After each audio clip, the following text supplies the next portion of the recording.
تو اللہ تعالیٰ تو ہر نیک بندے کی سرپرستی فرماتے ہیں. انفرادی طور پہ نیک بنے گا تو انفرادی سرپرستی ہوگی، اجتماعی طور پہ کوئی قوم ہی نیک بن جائے گی، اللہ پوری قوم کی حفاظت فرمائیں گے. تو یہ ایک قاعدہ کلیہ ہے جو اللہ رب العزت نے قرآن مجید کے اندر مینشن کر دیا ہے. اب ہم ذرا قریب کی مثالیں دیکھتے ہیں. عمر بن عبد العزیز رحمۃ اللہ علیہ اللہ کے ایک نیک بندے، اپنے وقت کے خلیفہ تھے، چیف ایگزیکٹو تھے مسلمانوں کے. ان کے 11 بیٹے تھے. اب 11 بیٹوں میں انہوں نے بیت المال کا کوئی پیسہ خرچ نہیں کیا، لہذا وہ بہت تنگ دستی کی زندگی تھی ان کی. اتنی تنگ دستی کی زندگی گزارتے تھے کہ ایک مرتبہ انہوں نے بیٹی کو آواز دی کسی کام کے لیے، تو آنے میں دیر لگی. تو دوسری مرتبہ انہوں نے ذرا سختی سے آواز دی، کیوں نہیں آ رہی؟ تو بیٹی کی جگہ بیوی آ گئی، جی کوئی کام ہے تو مجھے بتا دیں.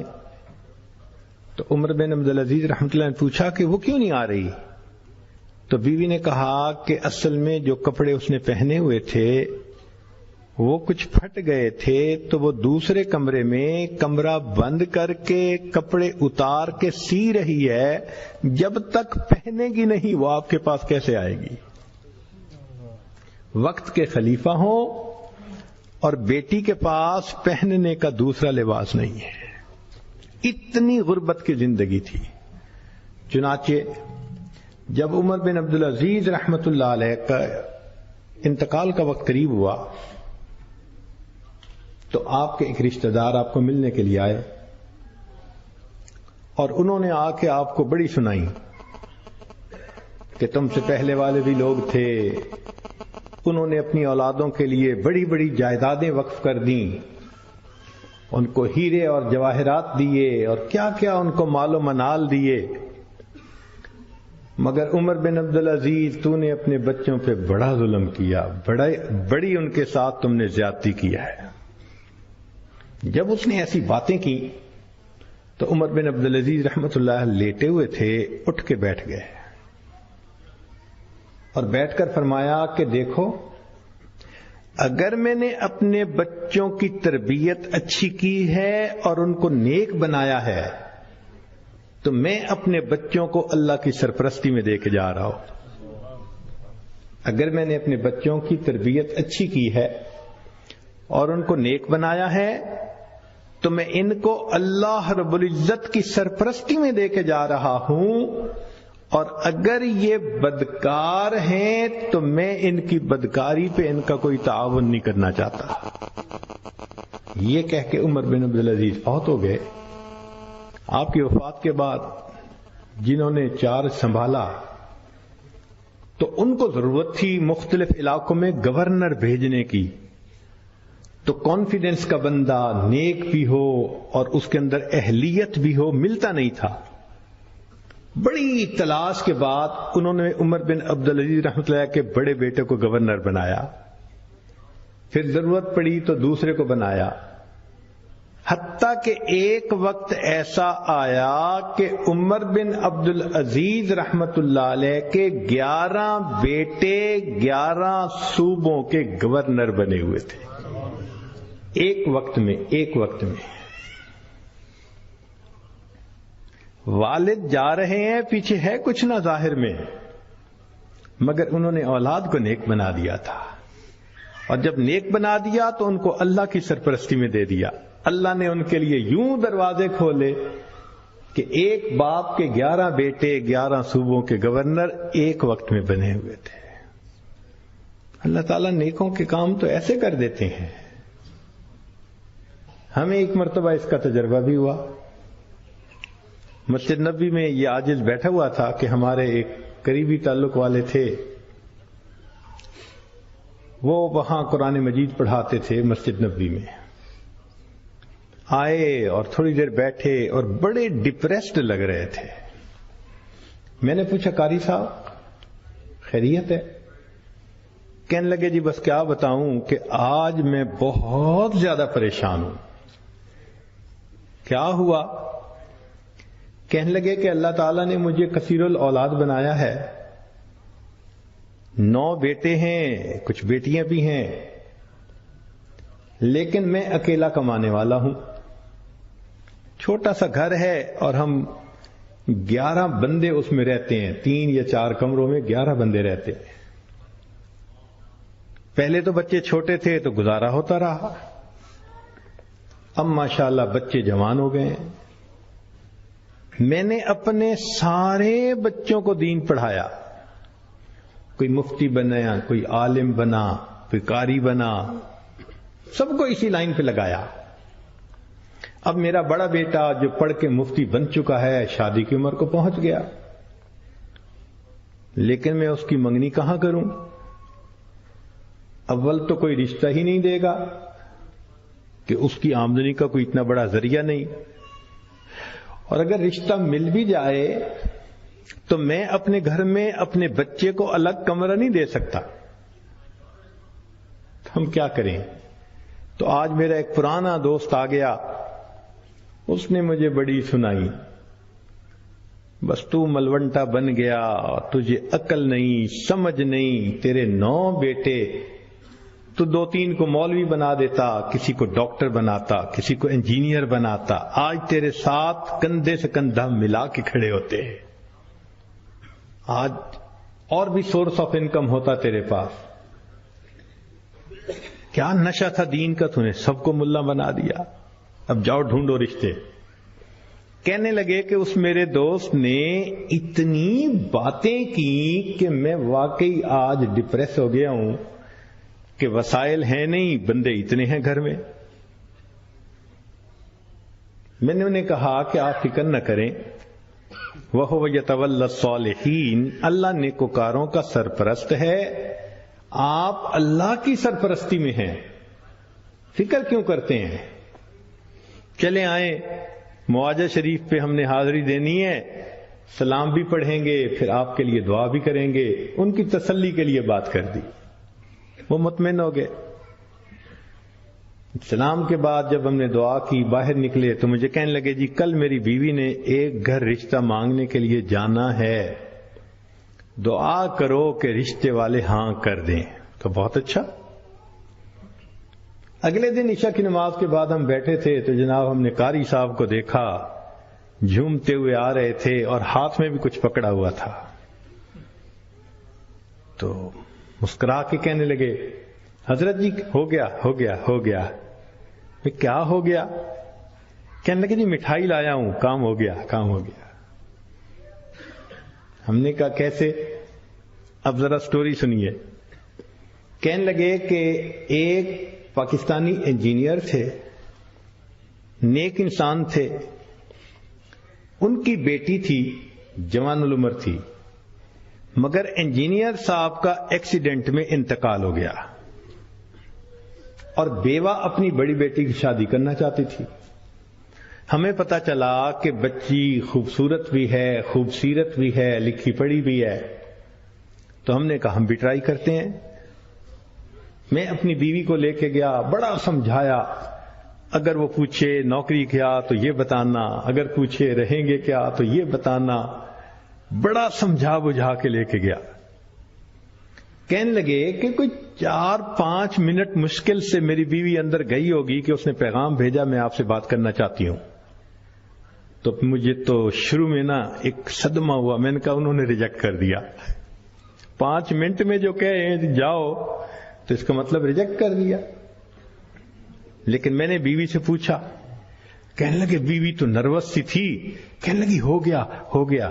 میں نے کہا کیا؟ کہنے سب کا ہو گیا سب کا ہو گیا. پوچھا بھئی بتاؤ تو صحیح کیا ہوا؟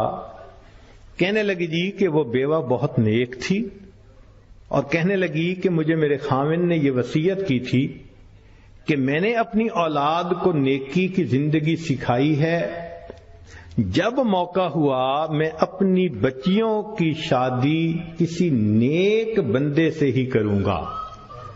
تو چونکہ اس کی وصیت تھی تو اس بیوہ کی نیت یہی تھی کہ میں نے نیک بندے سے بیٹی کا رشتہ کرنا ہے. تو بیوی کہنے لگی کہ اس کی بچیاں اتنی خوبصورت تھیں، پھول سے بھی بڑھ کے خوبصورت تھیں، اور بڑی بچی کو دیکھ کے تو مجھے لگا کہ ایسی بھی خوبصورت بچیاں اللہ نے پیدا کی ہیں۔ تو میں نے ہمت کر کے رشتہ بتا دیا۔ 2 منٹ کے اندر کہنے لگے کہ پتہ چلا کہ اللہ نے مجھے دیے 9 بیٹے اور اس کو اللہ نے دی تھی 9 بیٹیاں، اور اس کی ہر بیٹی میرے ہر بیٹے سے 2 سال چھوٹی بنتی تھی۔ بس ہم نے 2-3 منٹ میں 9 رشتے آپس میں کر دیے۔ وَهُوَ يَتَوَلَّى الصَّالِحِينَ، وہ اللہ نیکوکاروں کا سرپرست ہے۔ ایک بچی کا رشتہ کرتے لوگوں کی جوتیاں گھس جاتی ہیں، اور یہاں 2 منٹ کے اندر اللہ تعالیٰ 9 بچوں کے رشتے 9 خوبصورت بچیوں کے ساتھ فائنل کروا دیتا ہے۔ اور وہی ہوا کہ بعد میں انہوں نے ایک بچے کا رشتہ کیا، پھر دوسرا جوان ہوا تو بیٹی سے دوسری کا رشتہ، پھر تیسرے کا، چوتھے کا۔ ایک دن میں اللہ نے سارے مسئلے کو ختم ہی فرما دیا۔ تو جو بندہ نیک بنتا ہے، یہ ذہن میں رکھیں، اللہ کی سرپرستی میں آ جاتا ہے۔ عجیب بات ہے، کوئی بندہ سرپرست بن جائے تو بڑی سیکیورٹی ہوتی ہے، اور یہ فلاں نے ذمہ داری لے لی۔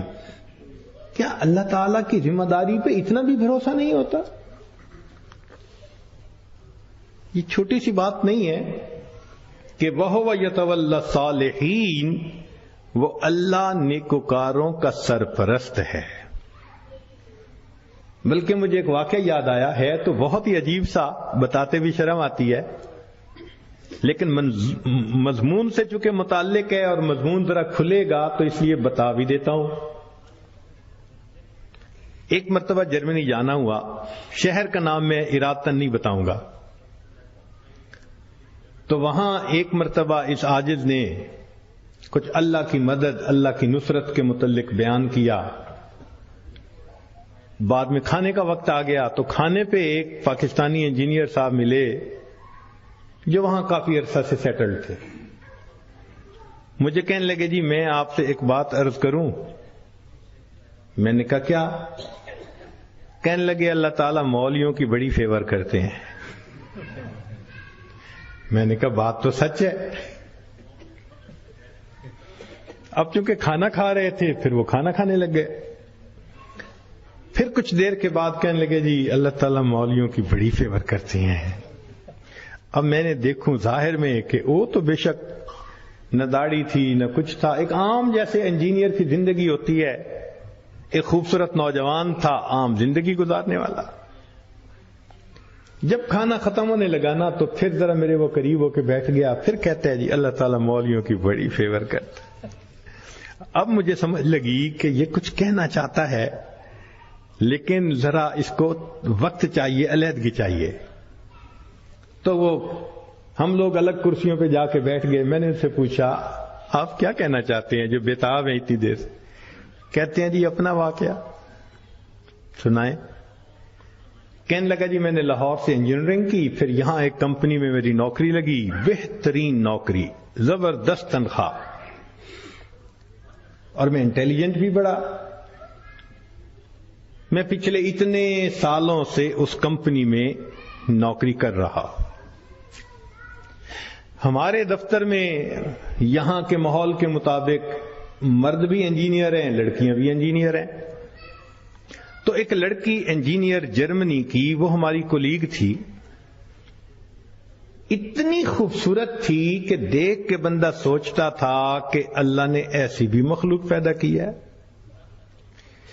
اور اس کے ساتھ ساتھ اتنی ذہین اور اتنے اچھے اخلاق والی کہ دفتر کے جتنے جوان لڑکے تھے ہر ایک وش کرتا تھا کہ میرے ساتھ اس کا تعلق جڑ جائے۔ جرمن بھی اسی کوشش میں لگے ہوئے تھے، دوسرے بھی کسی کوشش میں، مگر اس کی زندگی بڑی کلین نظر آتی تھی۔ وہ کام کی بات کرتی تھی، جو ذرا کام کی بات کے علاوہ کرتا تھا ایسا جواب دیتی تھی کہ اگلے کو جرت ہی نہیں ہوتی تھی بات کرنے کی۔ ہم لوگ دوپہر کے وقت چھٹی ہوتی تو پھر کھانا کھا لیتے تھے، کمرہ بنا ہوا تھا۔ ایک دن میں نے کھانا نہ کھایا، پھر دوسرے دن کھانا بھی نہ کھایا، تیسرے دن جب میں نے کھانا نہ کھایا تو اس نے مجھ سے پوچھ لیا کہ فلاں آج کل آپ دوپہر میں کھانا نہیں کھا رہے۔ میں نے کہا اس لیے کہ وہ میں مسلمان ہوں اور ہمارا رمضان المبارک شروع ہو گیا ہے اور میں فاسٹنگ کر رہا ہوں۔ اس نے کہا یہ کیا ہوتی ہے؟ تو میں نے بتایا روزہ کیا ہوتا ہے۔ اس کو تھوڑا انٹرسٹ فیل ہوا، کہنے لگا میرے لیے تو بہت ہی اچھا ٹاپک مل گیا۔ میں نے بھی کھول کھول کے بتایا فاسٹنگ کیا ہوتی ہے، اور اس کے انٹرسٹ کو دیکھ کے کہا اچھا میں باقی باتیں تمہیں کل بتاؤں گا۔ اگلے دن پھر میں نے اس سے کوئی بات کی، ہماری بات رمضان شریف پہ چلنی شروع ہو گئی، اور وہ بھی اس کھانے کے وقت میں کچھ دیر بیٹھ کے مجھ سے اسلام کے بارے میں کوئی بات سن لیتی۔ میری کوشش یہ تھی کہ رمضان شریف کے دوران میری بات چیت اتنی شروع ہو جائے کہ کمفرٹیبلی ہم ایک دوسرے سے کمیونیکیٹ کرنے لگ جائیں۔ جرمن لڑکے مجھے دیکھتے تو وہ مجھ سے بڑے خفا ہوتے، یہ اس کے ساتھ بیٹھ کے کیوں 10 منٹ باتیں کرتا ہے، بھائی جب سے ہم سے 1 منٹ بھی بات نہیں کرتی۔ خیر رمضان شریف ہونے تک مجھے اتنا اندازہ ہو گیا کہ اس کے ذہن میں اسلام کے بارے میں مزید جاننے کا بھی شوق موجود ہے۔ تو میں نے کچھ انگریزی کی کتابیں بھی اس کو منگا کے دیں کہ پڑھو، اور میں تو چاہتا تھا اللہ کرے یہ مسلمان بنے، پھر تو ہمارا ہی نمبر لگے گا، کیونکہ باقی تو سارے یہاں کافر ہیں۔ بڑی میری کوشش تھی اور میں بڑے خلوص سے کوشش کر رہا تھا یہ مسلمان بن جائے، کہ اللہ کی شان کہ جو باتیں میں بتا سکتا تھا میں نے بتائیں، اور کچھ باتیں اس کو میں نے کہا کہ بھئی تمہارے قریب اگر کوئی مسجد ہے وہاں عالم ہے تو ان سے کوسچن پوچھ لو۔ 6 مہینے اس لڑکی نے اسلام کو سٹڈی کیا، اور ایک دن آ کے وہ مجھے کہنے لگی کہ کل میں نے کلمہ پڑھ لیا ہے، اور میں نے دیکھا کہ اس نے اپنا سر بھی ڈھکا ہوا تھا۔ تو یہ اس بات کی دلیل تھی کہ یہ مسلمان بن چکی۔ میری تو خوشی کے انتہا نہیں تھی۔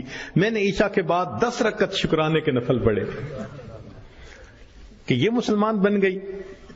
میں کلیگ بھی ہوں، مسلمان بھی ہوں، اس کے پاس تو کوئی دوسری آپشن ہی نہیں ہے، تو اب میرا کام آسان ہو گیا۔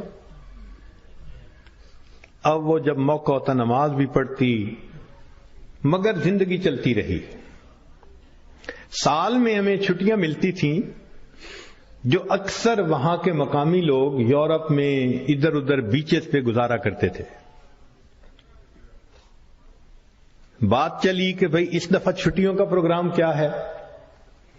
اس نے کہا کہ میرا ارادہ ہے کہ میں اس دفعہ ٹرکی جاؤں گی، سنیں وہاں بہت مسجدیں ہیں اور بہت علماء ہیں، میوزیمز ہیں، تو مجھے ذرا اسلام کو اور زیادہ سٹڈی کرنے کا موقع مل جائے گا۔ میں نے سوچا ترکی جائے گی تو میرا کیا فائدہ؟ اب میں نے اس کو آئیڈیا دیا، فوڈ فار تھاٹ۔ میں نے کہا تمہیں کیا پتا، اصل تو دین پاکستان میں ہے۔ اتنی مسجدیں ہیں، اتنے یہ علماء ہیں، اتنے فلاں ہیں۔ اب میں نے ایسی سہانی سٹوری اس کو سنائی کہ اس کو لگا کہ اگر مجھے دین سمجھنا ہے تو شاید وہاں انفارمیشن زیادہ مل سکیں گی۔ اور ادھر میں نے اپنی امی کو فون بھی کر دیا، امی میں کوشش کر رہا ہوں کہ یہاں سے ایک لڑکی آ جائے پاکستان، بس اس کو پھر آپ شادی کے لیے تیار کرنا، یہ آپ کا کام ہوگا۔ امی نے کہا بیٹا بات ہی کوئی نہیں۔ میری بہن ایک ایم اے انگلش تھی، ایک ایم اے اکنامکس تھی، بہنوں نے بھی کہا تم ایک دفعہ لے آؤ اس کو، ہم اس کو تیار کر لیں گی، مسئلہ ہی کوئی نہیں۔ اب میری کوشش کہ کسی طرح یہ سفر کرے۔ 2-3 دن وہ سوچتی رہی، پھر اس نے کہا کہ اچھا ٹھیک، میں نے ارادہ کیا ہے کہ ان چھٹیوں میں پاکستان جاؤں گی، مگر میں اپنی ارینجمنٹ خود کروں گی، تم فلائٹ نمبر بس بتا دو کب جا رہے ہو۔ تو میں نے کہا ٹھیک۔ اب جس دن میں نے فلائٹ پہ آنا تھا اور اس نے بھی 2 لفظ کہے تھے کہ ہاں میں بکنگ کروا لوں گی، کہنے لگا کہ میں تو 1 گھنٹے یعنی 3 گھنٹے پہلے پہنچنے کی بجائے 4-5 گھنٹے پہلے پہنچا ہوا تھا، جلدی سے چیک ان کروا کے اب میں تلاش کر رہا تھا کہ کب آئے۔ خیر اس کو آنے میں کچھ دیر ہو گئی، مگر میں نے دیکھا کہ وہ آ گئی تو میں بڑا مطمئن ہو گیا، اب یہ پاکستان آ رہی ہے۔ خیر جب پاکستان اترے تو میرے گھر والے رشتہ دار سب مجھے ریسیو کرنے آئے ہوئے تھے، تو گھر کی عورتیں اس کو بھی ملی۔ اس نے کہا کہ دیکھو میں نے ہوٹل کی بکنگ کروائی ہوئی ہے اور میں اس وقت تھکی ہوئی ہوں سفر کر کے، تو میں سیدھا ہوٹل میں جاؤں گی، اور کل جب میں کسی وقت فریش ہوں گی نا تو عورتوں کو کہا کہ تم ہوٹل آ جانا، میں تم سے ڈسکس کر لوں گی کہ مجھے کہاں کہاں انفارمیشن مل سکتی ہے۔ میری بہنیں اس کو دیکھ کے تو حیران ہو گئیں، اور انہوں نے شادی کی ڈیٹ اور پلاننگ وہ بھی شروع کر دی۔ اگلے دن میری امی گئی اور اس کو کہا کہ بھائی آپ ہوٹل میں کیوں رہتی ہو، ہمارے گھر میں آؤ۔ اس نے کہا میں ذرا یہاں کمفرٹیبل ہوں۔ امی نے کہا چلو کھانا کھانے ہی آ جاؤ۔ اس نے کہا ٹھیک، تو وہ ایک وقت کھانے کے لیے گھر امی کے ساتھ آ گئی۔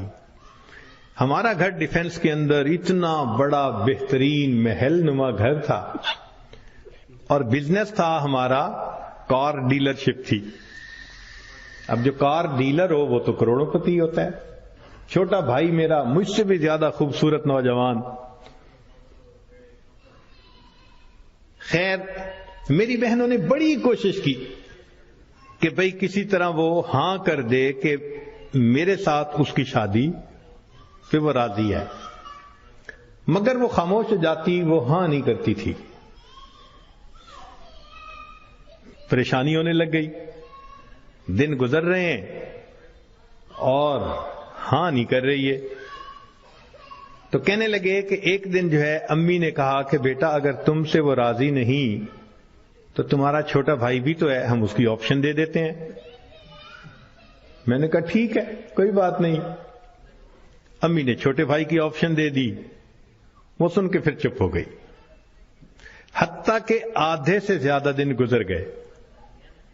فرض کرو 20 دن اس نے رہنا تھا تو 10-12 دن گزر گئے۔ اب امی کو ذرا فکر ہونے لگ گئی کہ یہ نہیں مانے گی۔ ہم پریشان بھی تھے۔ اللہ کی شان، ایک دن وہ امی کے ساتھ بیٹھی بات چیت کر رہی تھی، کچھ کہنے لگا میرے ایک چچا ہیں، تبلیغی بندے ہیں، سارا دن مسجد میں پڑے رہتے ہیں اور کام ہی کوئی نہیں ان کو۔ ان کا ایک بیٹا ہے اور اس بیٹے کو انہوں نے جامعہ اشرفیہ سے مولوی بنا دیا۔ وہ چونکہ میرے امی کے قریبی رشتہ دار ہیں، تو وہ نوجوان ہمارے گھر آیا امی کو کوئی چیز دینے کے لیے۔ تو اس لڑکی کی ذرا دور سے نظر پڑ گئی کہ ایک بندہ ہے، داڑھی والا بھی ہے، ٹوپی بھی ہے اور وضاقتہ بھی دینی ہے۔ اس نے میری امی سے پوچھ لیا یہ کون ہے؟ اس نے کہا یہ میرے دیور کا بیٹا ہے، عالم ہے۔ اس نے کہا اچھا میں نے جو کچھ مسئلے پوچھنے تھے وہ میں اس سے پوچھ سکتی ہوں؟ امی نے کہا ہاں۔ کہنے لگا امی نے وہ مولوی صاحب کو بلا لیا اور وہ مولوی صاحب آ کے یوں نگاہیں نیچی کر کے کھڑے ہو گئے۔ یہ اس نے 1-2 باتیں پوچھی، اس نے آگے سے جواب دیا، اور جیسے روٹھا ہوا بندہ ہوتا ہے وہ مولوی صاحب چلے گئے۔ اس نے جاتے ہوئے اس سے پوچھ لیا کہ بھئی اگر کوئی اور بات پوچھنی ہو تو آپ کا ٹیلی فون نمبر، اس نے ٹیلی فون نمبر دے دیا۔ 1-2 دن ٹیلی فون پہ یہ اس سے بات کرتی رہی۔ کہنے لگے کہ چوتھے دن ہمیں پتا چلا کہ لڑکی نے اس سے خود بات کی، کیا تم مجھ سے نکاح کرنا چاہتے ہو؟ کہنے لگے مولوی صاحب نے جواب دیا میں ابو سے پوچھوں گا۔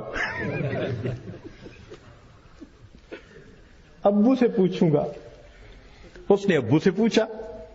ابو نے کہا کہ بیٹا ساری دنیا ان مسلمانوں کے لیے اس کا ملک ہے، اگر تمہارا رزق اللہ نے وہاں لکھا ہے تم دین کی نیت سے جاؤ، اللہ کے دین کا کام کرو وہاں۔ کہنے لگا لڑکے نے ہاں کر دی۔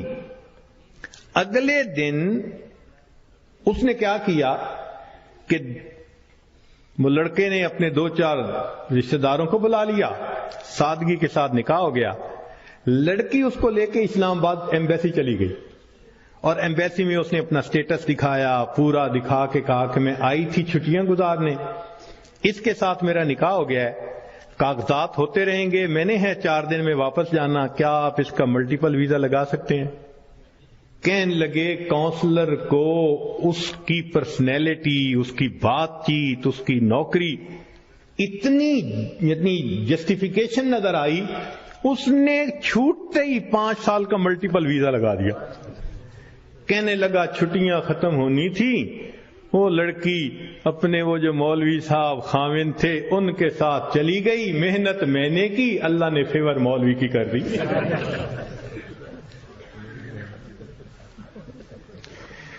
وَهُوَ يَتَوَلَّى الصَّالِحِينَ، وہ اللہ نیکوکاروں کا سرپرست ہے. اور یہ 100% سچی بات ہے.